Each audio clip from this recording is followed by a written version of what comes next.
Hello aspirants, very warm welcome on the YouTube channel of analyst IAS. तो इस बार के monsoon session में centre ने जो ब्रिटिश एरा के लॉज हैं, जो आईपीसी हैं, सीआरपीसी है और जो एविडेंस एक्ट है, इसको रिपील किया है और कुछ रिप्लेस किया है। कुछ अमेंडमेंट्स इसमें दिए हैं, जैसे मॉब लिंचिंग को लेके या जो रेप सर्वाइवर्स हैं उनकी वीडियो को लेकर के, उनके वीडियो स्टेटमेंट्स को लेकर के।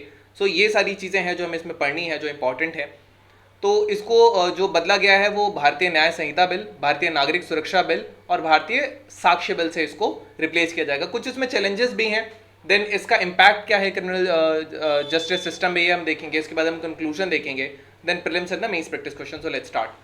वहाँ इन न्यूज़ रिसेंटली जो यूनियन होम मिनिस्टर है अमित शाह, उन्होंने 3 बिल इंट्रोड्यूस किए थे इस बार के मानसून सेशन में, जो कि IPC, Indian penal code, code of criminal procedure and जो एविडेंस एक्ट है इसको रिपील करते हैं और रिप्लेस करते हैं। जो नए बिल हैं ये हम बात कर चुके हैं, संहिता बिल, सुरक्षा बिल और साक्ष्य बिल है।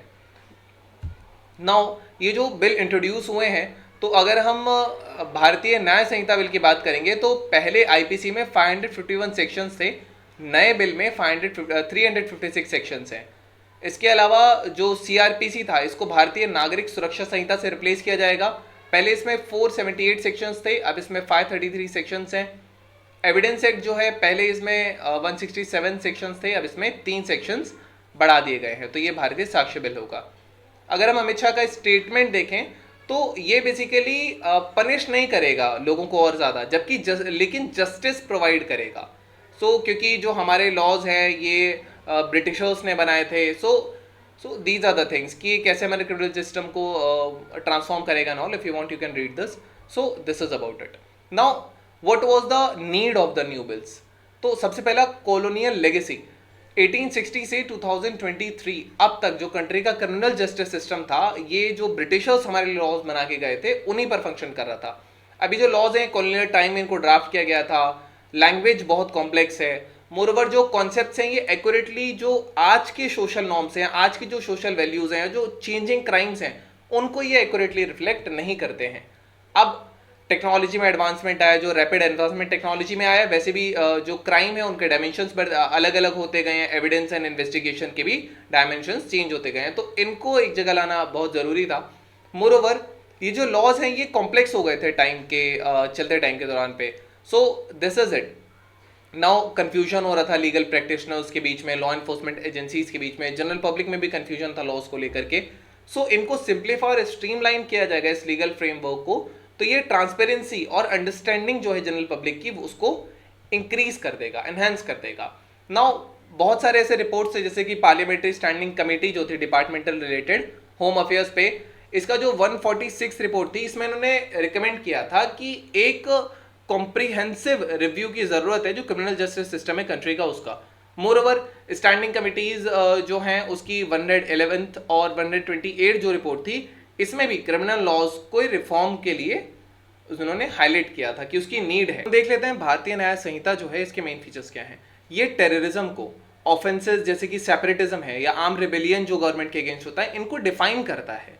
जो कंट्री की सॉवरेनिटी को चैलेंज करते हैं, ये अर्लियर बेसिकली अलग अलग प्रोविजंस में मेंशन थे, तो इनको एक साथ करता है। मोरओवर जो सेडिशन का ऑफेंस था, जो बहुत ज्यादा क्रिटिसाइज हुआ, ये कॉलोनियल रिलिक दिखाता था, सो इसको रिपील कर लिया गया है। मोरओवर ये कैपिटल पनिशमेंट प्रिस्क्राइब करता है, मैक्सिमम सेंटेंस होगा ये अगर कहीं पे भी मॉब लिंचिंग होती है तो। नाउ ये 10 साल तक का इंप्रिजनमेंट देता है सेक्सुअल इंटरकोर्स के लिए, अगर कोई लिव इन रिलेशनशिप में रहता है या एक महिला के साथ फॉल्स मैरिज प्रपोजल करता है, लेटर ऑन मैरी नहीं करता है, तो उसके लिए उसको 10 साल तक की सजा हो सकती है। मोरओवर जो बिल है ये कम्युनिटी सर्विस को एज फॉर्म ऑफ पनिशमेंट देता है स्पेसिफिक क्राइम्स के लिए, कि अगर क्राइम होगा तो जेल में नहीं डाला जाएगा, एक कम्युनिटी सर्विस उससे कराई जाएगी ताकि जो ओवर क्राउडिंग है प्रिजन्स में, इसको कम किया जा सके।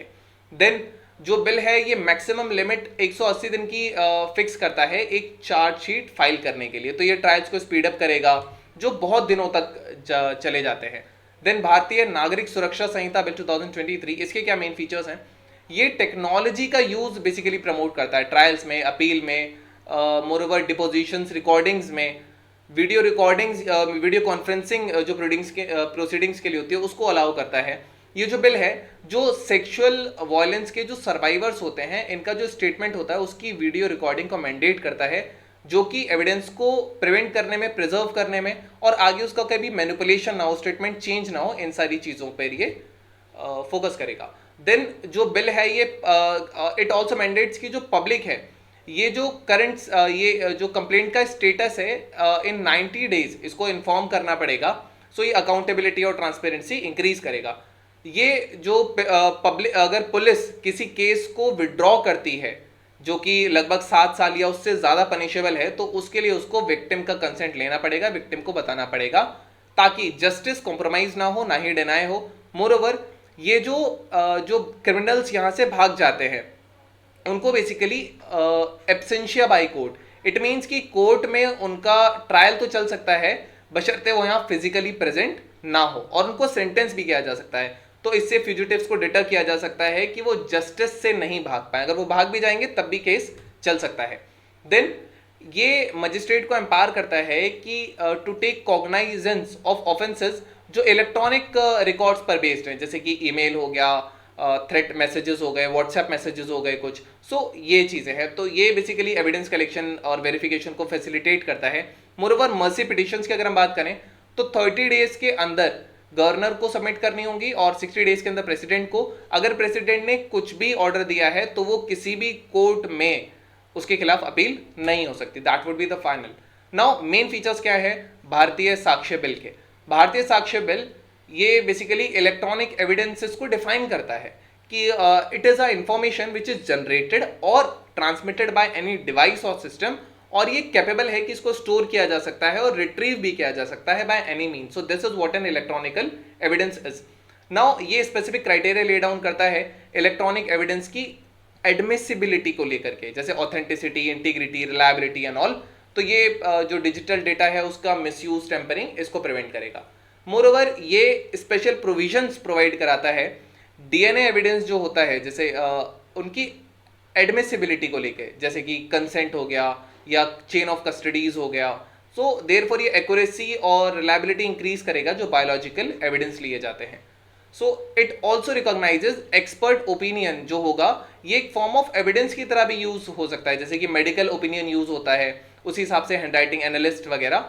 सो ये basically it can assist in establishing facts और सर्कमस्टांसेस जो कि अगर उस केस से रिलेटेड होंगे तो उसमें एक्सपर्ट ओपिनियंस को भी रिकॉग्नाइज करता है। नाउ इम्पैक्ट क्या है इसका क्रिमिनल सिस्टम पे? सबसे पहले ये मॉडर्नाइज करता है। ये जो बिल है ये कॉलोनियल एरा लॉ को जो चेंजिंग सोसाइटल कंसर्न्स हैं इनको एड्रेस करता है। फास्टर ट्रायल्स होंगे इसके अंदर, जो चार्जशीट टाइमली फिक्स्ड है एंड प्रोसिक्यूशन है, सो ये चीज़ें हैं। Faster trials would be there. Moreover evidence integrity, ये जो मैंडेटरी वीडियोग्राफी है सर्च की, सीजर की, ये ट्रांसपेरेंसी इंक्रीज कर देगी, टेम्परिंग प्रिवेंट करेगी, integrity of evidence would be increase. Victim empowerment, जो विक्टिम से कंसल्टेशन करना है केस विड्रॉ से पहले, विक्टिम को एम्पावर करता है कि वो बेसिकली एक विक्टिम सेंट्रिक अप्रोच ये देता है। देन अकाउंटेबिलिटी और स्ट्रीमलाइनिंग, ये जो एक पुलिस ऑफिसर को डेजिग्नेट करेंगे कि वो नोटिफिकेशंस की उसके पास कस्टडी हो, मैंडेटरी ऑनलाइन डिस्क्लोजर हो। सो ये चीज़ें ट्रांसपेरेंसी और अकाउंटेबिलिटी इंक्रीज करेंगी। कंक्लूजन में आएंगे तो जो इनका इंट्रोडक्शन है ये एक इंपॉर्टेंट स्टेप है towards modernizing the India's criminal justice system.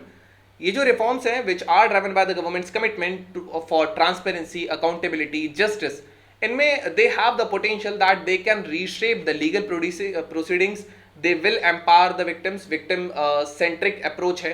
Then ये ऑल्सो इक्विटेबल लीगल एनवायरमेंट को इंश्योर करता है। जैसे ही बिल पार्लियामेंट्री स्क्रूटनी के अंदर जा रहे हैं, सो उनका इम्पैक्ट क्या आएगा लीगल लैंडस्केप पे, कैसे इनको इम्प्लीमेंट किया जा सकेगा। सो ये कुछ इसमें चीज़ें हैं। इसमें कुछ चैलेंजेस भी हैं। चैलेंजेस जैसे कि ये बिल हिंदी में इंट्रोड्यूस की गए हैं तो सदर्न स्टेट्स को इससे कुछ आपत्ति है। मोरओवर इंग्लिश लैंग्वेज यूज़ होती है जुडिशियल सिस्टम में, तो जो नहीं बोल सकते हैं उन पे ये एक तरीके से हिंदी लैंग्वेज को डोमिनेट करना होगा। ये कुछ चैलेंजेस हैं इसके। So these are the things. Now we have our today's prelims practice question. So with reference to the 103rd Constitutional Amendment Act 2019, consider the following statements. It introduces the 10% AWS quota. Second, it amended Article 15 and 16 of the Indian Constitution. Which of the statements given above are not correct?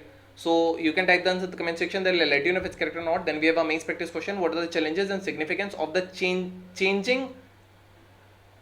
changing the British era IPC, CRPC and Evidence Act discuss. So this was all about today's video and session. I hope you understood it well. Thank you. Have a nice day and stay tuned with Analyst IAS for your better preparation.